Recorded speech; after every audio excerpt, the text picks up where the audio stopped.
మనము శిలువ ధ్యానాలు 26వ రోజులోనికి చేరుకున్నాం. పరిశుద్ధ వాక్యం చూద్దాం.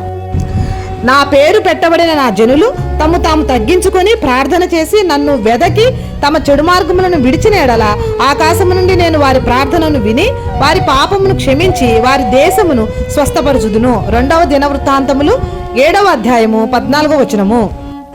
ఈ వాక్య అర్థం చూసినట్లయితే ఎవరైతే తమ తాము తగ్గించుకొని పాపక్షమాపణ కొరకు దేవుని పాదాల చెంతకు వచ్చి క్షమాపణ అడుగుతారో వారి ప్రార్థనను దేవుడు తప్పక ఆలకిస్తారని అర్థం. ఆమేన్.